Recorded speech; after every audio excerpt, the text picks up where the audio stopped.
이에 스스로 돌이켜 제목으로 말씀 전하겠습니다. 한 성경학자가 15년 동안 이스라엘과 중동 지역을 돌아다니면서 이런 질문을 던졌어요. 선생님의 마을에서 살아있는 아버지에게 유산을 요구하는 경우를 본 적이 있습니까? 살아있는 아버지에게 받을 유산을 미리 달라고 한 적이 있냐고 15년 동안 곳곳에, 마을 곳곳에를 찾아다니며 물어본 거예요. 대답은 입을 맞추기라도 한 것처럼 똑같았습니다. 한 번도 없었습니다. 성경학자가 다시 질문을 던져요. 이런 요구를 할 수 있을까요? 유산을 미리 받는 게 가능할까요? 이번에도 대답은 똑같았습니다. 불가능합니다. 그러니까 이스라엘과 중동 지역에서 유산은 아버지가 살아계실 때 나눠주지 않는데요. 아버지가 돌아가신 이후에 받을 수 있는 거랍니다. 그러니까 유산을 미리 달라고 하는 것, 살아있는 아버지에게 유산을 요구하는 건 아버지, 저는 아버지가 빨리 돌아가시면 좋겠습니다. 제발 좀 빨리 돌아가세요. 협박하는 것과 똑같았다고 합니다. 오늘 말씀은 탕자의 비유예요. 유산으로 받은 재산 다 날려버렸다고 해서 탕자라는 이름이 붙었죠. 살아있는 아버지에게 유산을 요구하는 게 어떤 의미인지 알게 되니 어떻습니까? 탕자라고 부르면 안 되죠. 아버지를 죽이려고 협박한 아들, 페류나라고 불러야 맞겠죠. 우리나라에도 페륜의 잘못을 저지르는 안타까운 사건이 종종 뉴스에 나오죠. 이스라엘과 중동 지역이라고 제정신이 아닌 아들 왜 없겠어요? 성경학자가 15년 동안 돌아다니면서 선생님의 마을에서 살아있는 아버지에게 유산을 요구하는 경우 본 적이 있습니까? 이런 페륜의 잘못을 저지른 아들이 있습니까? 물어봤는데 두 사람이 있다고 대답을 했어요. 첫 번째 경우는 이란에 있는 아버지였는데요. 너무 충격을 받은 나머지 시름시름 앓다가 3개월 만에 죽고 말았어요. 두 번째 경우는 시리아에 있는 아버지였는데요. 이게 미쳤냐며 아들을 죽도록 두들겨 패고 집에서 내쫓았답니다. 그러니까 이 유산을 미리 달라고 하는 일이 우리처럼 이렇게 평범한 일이 아니었음을 알 수 있죠. 예수님의 비유 속에 나오는 둘째 아들, 왜 살아있는 아버지에게 유산을 요구했을까요? 폐륜을 저지르면서까지 돈이 필요했던 이유, 과연 무엇이었을까요? 13절 말씀 읽겠습니다. 13절에 있습니다. 그 후 며칠이 안 되어 둘째 아들이 재물을 다 모아가지고 먼 나라에 가 거기서 허랑방탕하여 그 재산을 낭비하더니. 아멘. 쉬운 성경으로 13절을 다시 한번 읽어드릴게요. 며칠 뒤에 작은 아들은 모든 재산을 모아서 먼 마을로 떠나버렸다. 거기서 그는 방탕한 생활을 하다가 재산을 다 날려버렸다. 둘째 아들이 살아있는 아버지에게 유산을 요구했던 이유, 폐륜을 저지르면서까지 돈이 필요했던 이유는 방탕한 생활, 그러니까 마음대로 하고 싶어서였습니다. 뭐 하고 싶어서요? 마음대로 하고 싶어서. 마음대로 하고 싶어서 돈이 필요했어요. 방탕하게 살고 싶어서 유산을 요구했습니다. 둘째 아들에게 아버지는요, 자기를 구속하는 답답한 존재였어요. 내가 마음대로 살지 못하게 사석건건 간섭하는 꼰대였고요. 앞뒤 꽉 막혀서 맨날 잔소리만 늘어놓는 늙은이였습니다. 그래서 유산을 받자마자 최대한 빨리 정리했죠. 도망치듯 떠났어요. 뒤도 돌아보지 않았습니다. 아버지가 이래라 저래라 참견하지 못하도록 먼 곳으로 떠났죠. 마음대로 하고 싶어서. 자유를 찾아서 멀리 떠나버렸습니다. 처음엔 좋았죠. 마음대로 먹고 마시며 놀았습니다. 하고 싶은 대로 다 하며 즐겼어요. 방탕한 생활을 마음껏 누렸습니다. 잔소리하는 사람 없어요. 눈치 볼 사람 없습니다. 아무도 뭐라고 하지 않죠. 주위 사람들이 최고라며 엄지를 치켜 세워요. 어디를 가든 VIP 대접을 받았습니다. 돈이 있을 때까지, 돈이 다 떨어질 때까지는 그랬어요. 하지만 돈이 떨어지니까 사람들도 떠났어요. 어제까지만 해도 형님, 동생 하던 친구들이 어울려주지 않죠. 순식간에 외톨이가 되었습니다. 때마침 그 땅에 흉년이 들었다고 하죠. 원하는 대로 하지 못하는 건 물론이고 먹고 사는 것조차 힘들어졌어요. 제발 한 번만 도와달라고 여기저기 손을 내밀죠. 돌아오는 거는 차가운 냉대와 거절뿐이었습니다. 자, 여기서 질문입니다. 둘째 아들은 아버지가 생각났을까요? 생각나지 않았을까요? 생각났을까요? 생각나지 않았을까요? 그렇죠. 생각났을 거예요. 집으로 돌아가고 싶었을 겁니다. 돌아가고 싶은 마음이 들지는 않더라 하더라도 후회가 됐을 거예요. 하지만 가져왔던 재산 흥청망청 다 써버렸잖아요. 빵원 남았어요. 빵원. 통장에 잔고가 없습니다. 빈손, 가진 게 없어요. 요즘에도 부모님 돈 날려버리면 별 면목이 없는데 폐륜을 저지르면서까지 가져온 돈이잖아요. 그걸 다 날려버렸잖아요. 어떻게 빈손으로 돌아갈 수 있겠어요? 돌아가고 싶어도 돌아가지 못하죠. 둘째 아들이요, 어떻게든 이거를 만회해 보려고 해요. 혼자의 힘으로 이 상황을 해결해 보려고 합니다. 필사적으로 머리를 굴려서 방법을 찾아보죠. 그렇게 찾아낸 방법, 부자에게 빌부터 사는 것, 더부살이였습니다. 둘째 아들이 빌붙으려던 부자는 잘 나가던 시절에 함께 유흥을 즐겼던 동료였을 거예요. 말이 좋아서 더부살이지 자존심 버리고 빈대처럼 또 기생충처럼 들러붙어 살기로 한 거죠. 부자가 둘째 아들에게 돼지 치는 일을 맡기죠. 예정을 생각해서 일을 맡긴 걸까요? 아니에요. 돼지는 율법에서 금한 동물, 부정한 동물입니다. 이스라엘 사람들은 돼지고기를 먹지 않아요. 중동의 이슬람, 무슬림들도 돼지고기를 먹지 않죠. 돼지 키우는 축사 근처에도 가지 않아요. 엘르아살이라는 율법학자가 있었는데요. 박해자들이 엘르아살에게 돼지고기를 강제로 먹였어요. 엘르아살이 입안에 들어왔던 돼지고기를 뱉어버린 다음에 사형대로 걸어갔습니다. 돼지고기를 먹느니 차라리 죽음을 선택하겠다는 거죠. 그 정도로 이스라엘 사람들에게 돼지고기는 절대로 먹을 수 없는, 돼지는 가까이 할 수 없는 동물이었어요. 그렇기 때문에 부자가 둘째 아들에게 돼지 치는 일을 맡긴 건요, 이래도 버티나 보자, 모욕하고 조롱하는 것이죠. 부자는 둘째 아들이 도저히 버틸 수 없도록 무참하게 짓밟아서 제 발로 뛰쳐나가게 만들려고 했어요. 그런데 둘째 아들이 버텼죠. 온갖 수모를 견디며 참아냈습니다. 빈손으로 돌아갈 수 없잖아요. 잘못을 만회하기 위해서 묵묵히 돼지치는 일을 감당했습니다. 자존심 상하는 일을 참고 견뎠어요. 그렇게 열심히 노력하고 애쓰다 보면 언젠가는 기회가 올 거라고 믿었거든요. 흉년이 끝나고 제대로 된 일자리를 구할 수 있을 거라고 믿었거든요. 날려버린 재산을 100% 복구하는 건 불가능하더라도 어느 정도 복구할 거라고 믿었어요.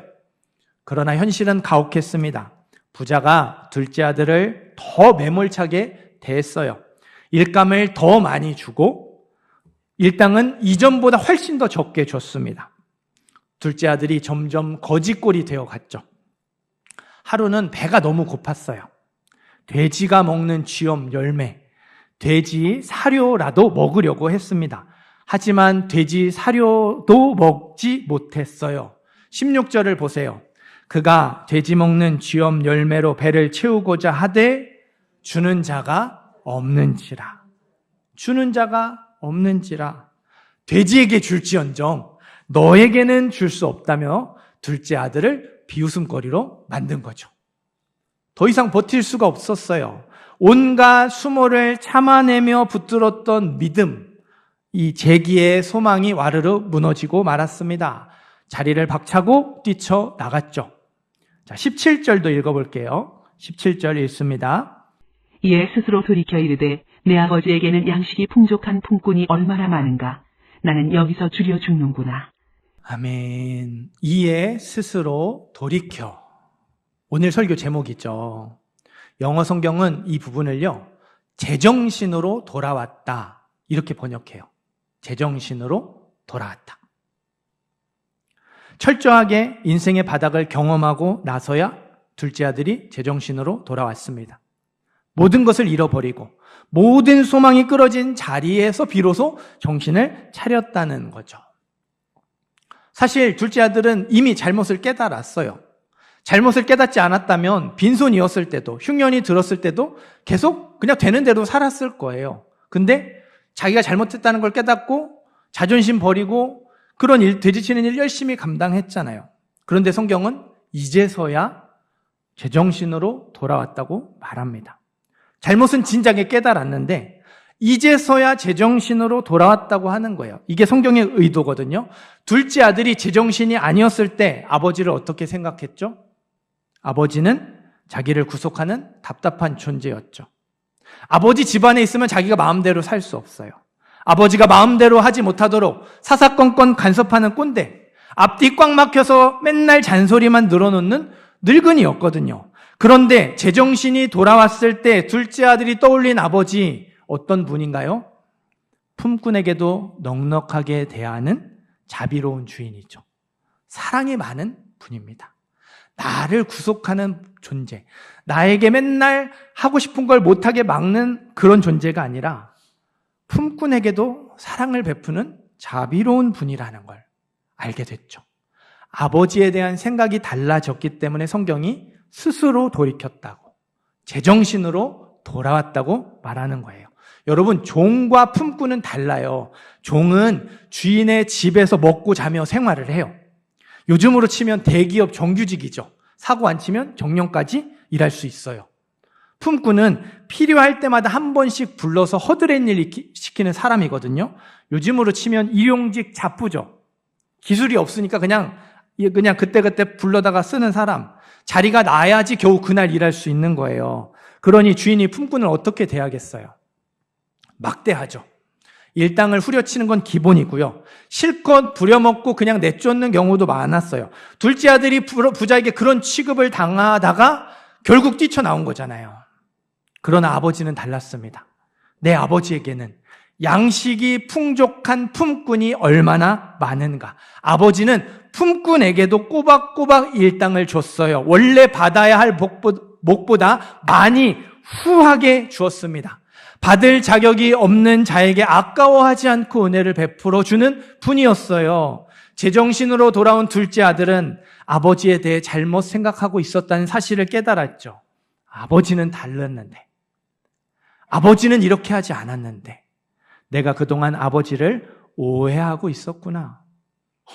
그러면서 몰랐던 사실을 한 가지 더 깨닫죠. 미리 달라고 했던 유산, 자기가 받아와서 다 날려버린 재산, 다른 아버지였다면 받을 수 없었다는 걸 깨달았어요. 살아있는 아버지에게 유산을 요구하는 건 폐륜이잖아요. 아버지가 빨리 돌아가셨으면 좋겠다는 행동이잖아요. 다른 아버지였다면 죽도록 두들겨 맞고 집에서 쫓겨났을 거예요. 온 동네에 집안 망신시킨 놈으로 폐륜을 저지른 흉악범으로 낙인이 찍혔겠죠. 그러나 아버지는 달랐어요. 순순히 유산을 내어주셨습니다. 아버지가 죽었으면 좋겠다고 말했을 때 느꼈던 배신감과 분노, 절망과 고통을 고스란히 받아내셨죠. 게다가 당시의 재산은 현금이 아니에요. 땅, 가축입니다. 둘째 아들이 땅과 가축을 현금으로 바꾸기 위해서는 동네 사람들에게 팔아야 되죠. 그 당시는 마트 이런 게 없잖아요. 중개업자들이 없어요. 그냥 동네가 한 공동체처럼 삽니다. 그러니까 땅, 가축, 동네 사람들에게 팔아야 돼요. 동네 사람들이 그걸 사줬을까요? 사주기는커녕 이 쌍놈의 새끼야 욕을 퍼부었겠죠. 몽둥이 들고 쫓아오거나 돌을 던졌을 거예요. 그런데요, 둘째 아들이 욕먹지 않았어요. 몽둥이나 돌에 맞지도 않았습니다. 불과 며칠 만에 유산으로 받은 땅과 가축을 모두 팔았죠. 다 현금으로 바꿨어요. 누구 덕분이었을까요? 아버지 덕분이었죠. 아버지가 뒤에서 동네 사람들을 설득했을 거예요. 둘째 아들을 위해서, 둘째 아들을 대신해서 손이 발휘되도록 빌었을 겁니다. 아버지도 둘째 아들이 먼 곳으로 가서 인생을 허랑방탕하게 사는 걸 원하지 않았어요. 이거 받아서 가서 허랑방탕하게 살 거 알았어요. 그러나 강제로 막거나 강제로 붙잡지 않았어요. 둘째 아들이 스스로 깨닫고 돌아오기를 원했죠. 아버지는 둘째 아들의 모든 것을 사랑으로 품어주었습니다. 이걸 깨달은 거예요. 아버지는 다른데, 아버지는 사랑으로 품어주셨는데 그동안 내 생각만, 내 입장만 생각하고 있었구나. 내가 아버지의 마음을 몰라도 너무 몰랐구나. 아버지의 진짜 모습, 아버지의 진정한 마음을 알게 된 둘째 아들이 집으로 발걸음을 옮기죠. 유산을 모두 날려버렸어요. 빈손이고 거짓골입니다. 아버지를 뵐 면목이 없죠. 고개를 들 수 없을 정도로 부끄러운 마음뿐입니다. 혹시 아버지가 용서해 주지 않으면 어쩌나 두려운 마음도 들었어요. 그러나 품꾼에게도 자비로운 아버지, 폐륜의 죄를 사랑으로 덮어주신 아버지를 생각하며 집으로 돌아갔어요. 아버지 품으로 돌아갔습니다. 20절부터 23절, 20절부터 23절 읽습니다. 이에 일어나서 아버지께로 돌아가니라. 아직도 거리가 먼데 아버지가 그를 보고 측은히 여겨 달려가 목을 안고 입을 맞추니 아들이 이르되 아버지 내가 하늘과 아버지께 죄를 지었사오니 지금부터는 아버지의 아들이라 일컬음을 감당하지 못하겠나이다 하나. 아버지는 종들에게 이르되 제일 좋은 옷을 내어다가 입히고 손에 가락지를 끼우고 발에 신을 신기라. 그리고 살진 송아지를 끌어다가 잡으라. 우리가 먹고 즐기자. 둘째 아들이 터덜터덜 거짓골로 돌아오는 모습이 아버지의 눈에 들어왔어요. 그 모습을 보자마자 아버지가 달려갔습니다. 당시의 옷은요, 위아래가 통으로 연결된 옷, 원피스 같은 옷이었어요. 달려가는 게요, 그냥 이렇게 적당히 뛰는 게 아니고요, 전력 질주, 단거리 운동선수의 달리기입니다. 그러니까 100m 달리기 할처럼 있는 힘껏 뛰어가는 거예요. 원피스를 입고 전력 질주를 한다고 생각해 보세요. 속이 보일 수밖에 없죠. 아버지가 아들을 만나러 가기 위해 있는 힘껏 뛰어갑니다. 하체가 드러나 부끄러웠지만 상관이 없었어요. 죽었다고 생각했던 아들이 돌아왔기 때문입니다. 아버지가 아들을 와락 끌어안죠. 아들에게 입을 맞춥니다. 이거 한 번 입을 맞추는 게 아니에요. 한 번, 두 번, 세 번 계속해서 입을 맞췄다는 뜻이거든요. 둘째 아들의 온몸에 더러운 것이 덕지덕지부터 거짓골, 악취가 납니다. 상관이 없었어요. 돌아온 아들이 너무 사랑스러웠기 때문입니다. 둘째 아들은 자기 잘못을 생각했죠. 자기의 죄를 생각했어요. 18절, 19절 보세요. 내가 일어나 아버지께 가서 이르기를 아버지 내가 하늘과 아버지께 죄를 지었사오니 지금부터는 아버지의 아들이라 일컬음을 감당하지 못하겠나이다. 나를 품꾼의 하나로 보소서 하리라. 아버지 아들 취급 안 해주셔도 괜찮습니다. 저를 품꾼으로 써주세요.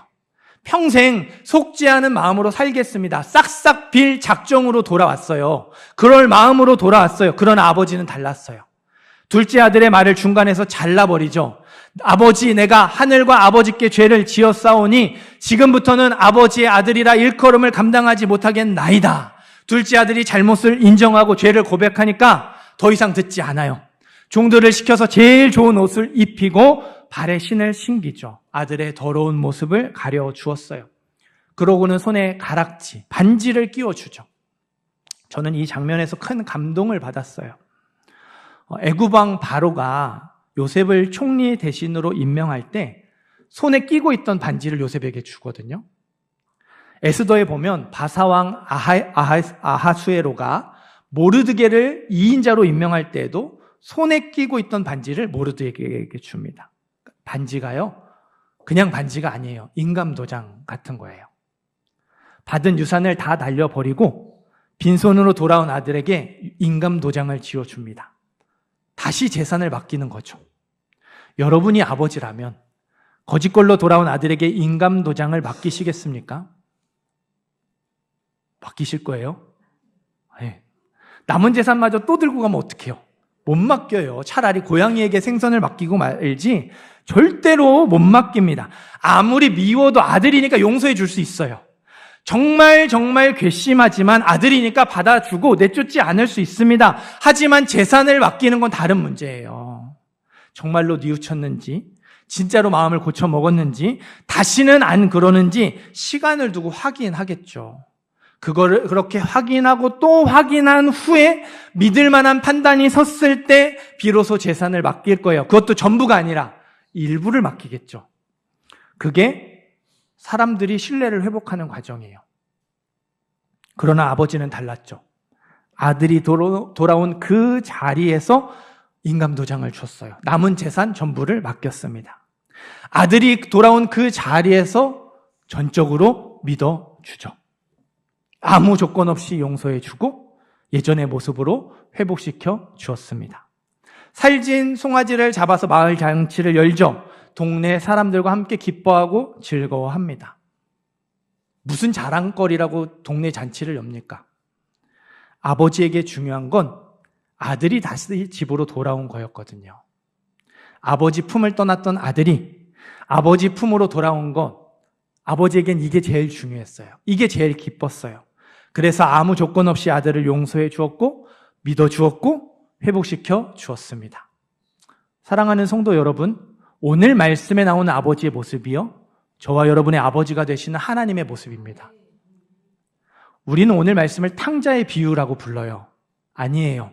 오늘 말씀은 탕자 아버지의 비유입니다. 탕자 아버지의 비유. 우리는 둘째 아들을 참아주고 용서해주며 회복시켜주는 아버지, 둘째 아들이 돌아온 그 자리에서 믿어주는 아버지에게 초점을 맞춰야 돼요. 우리가 둘째 아들과 같다고 생각이 들 때가 많죠. 하나님이 그런 우리를 참아주고 용서해주고 회복시켜주고 믿어주시는 사랑 많은 아버지가 되신다는 거예요. 믿으십니까? 하나님은 우리가 하나님 품으로 돌아오기를 기다리고 계세요. 우리가 하나님께 돌아오기만 하면 변함없이 십자가 사랑으로 대해 주실 거예요.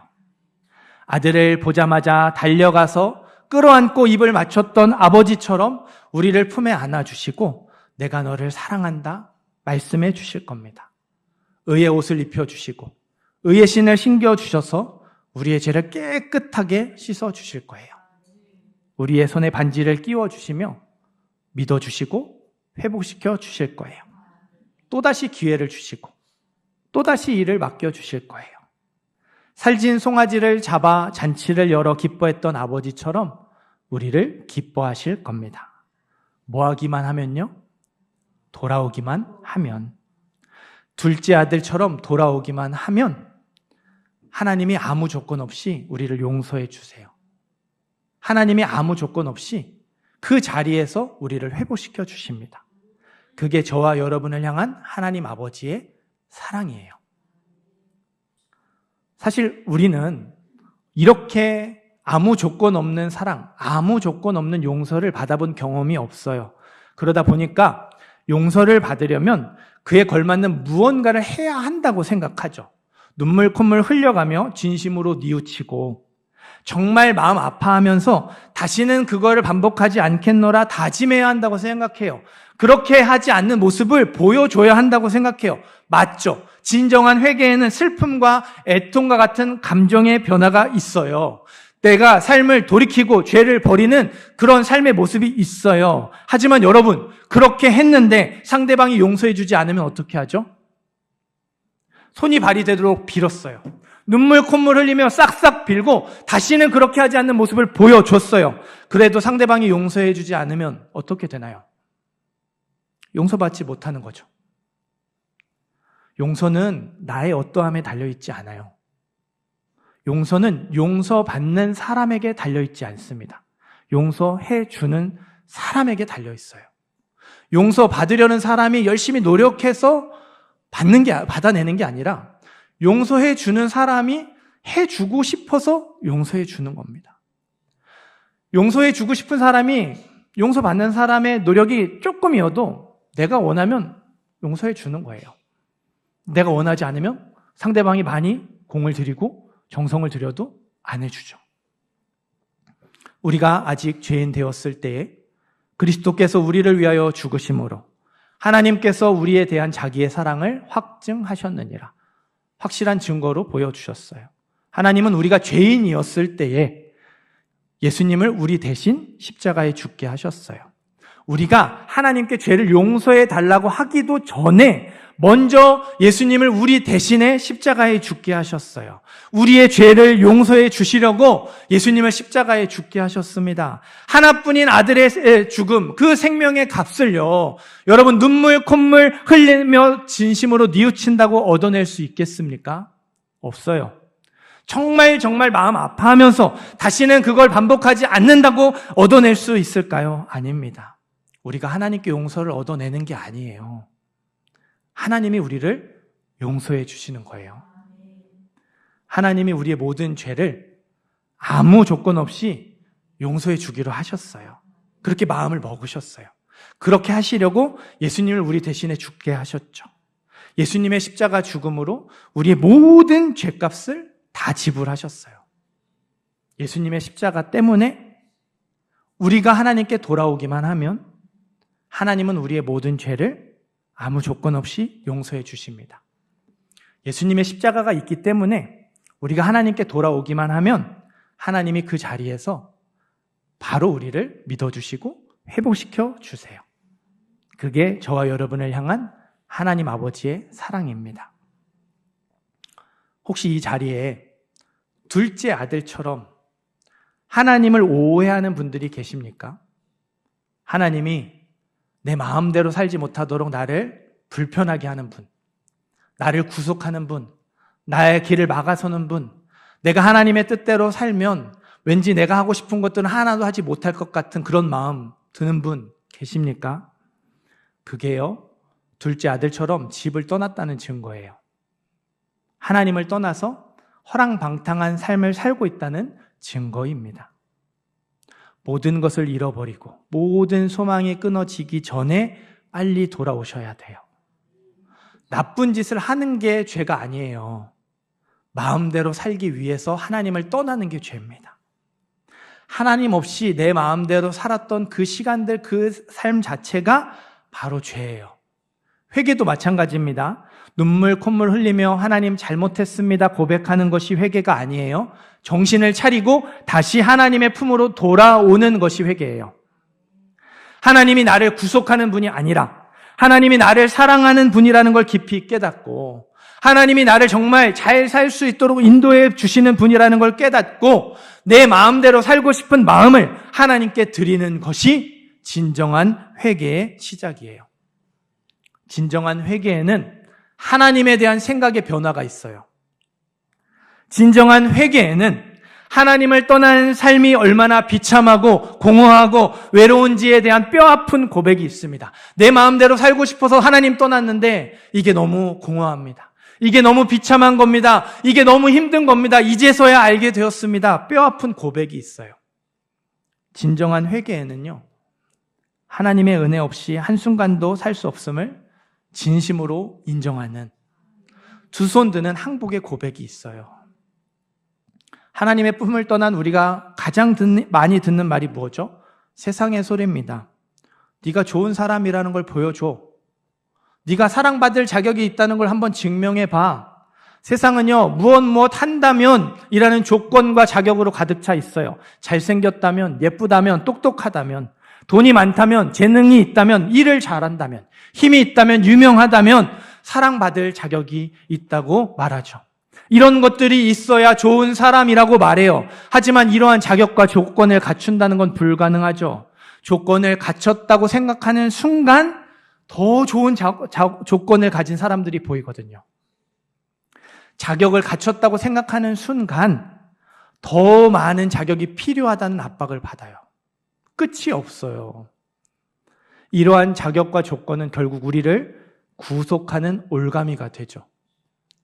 자유롭고 싶어서 하나님을 떠났는데, 마음대로 살고 싶어서 하나님을 떠났는데 돈의 노예가 돼요.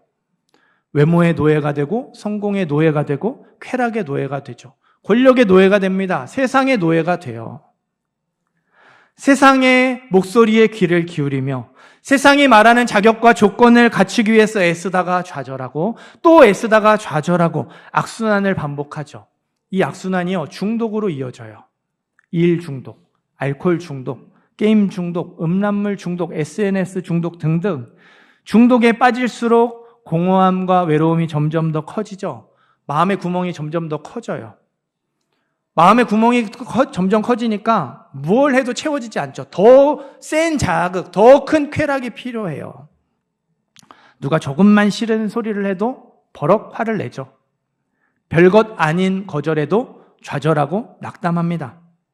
의미 없는 칭찬인 걸 알면서도 집착하죠. 사소한 성공에 우쭐해져요. 아주 작은 일에 들뜨기도 하고 구덩이에 처박히기도 해요. 쉽게 흔들리고 쉽게 무너지는 거죠.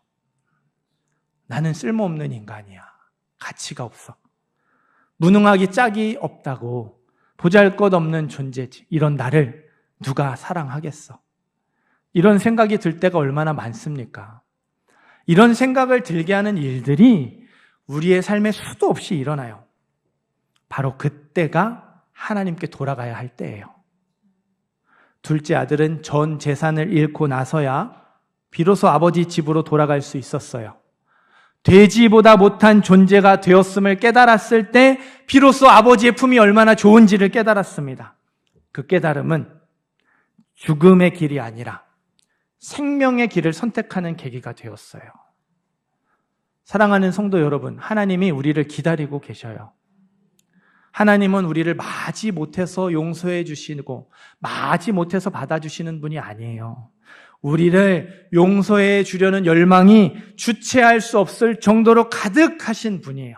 우리를 회복시키려는 열망이 주체할 수 없을 정도로 가득하신 분이에요. 그래서 하나님께 돌아오기만 하면 어떤 죄든 용서해 주시고 회복시켜 주시는 거예요. 또 믿어 주시는 거예요. 하나님 안에 생명이 있고요. 하나님 안에 참 자유가 있습니다. 진짜 행복은 하나님 안에 있습니다.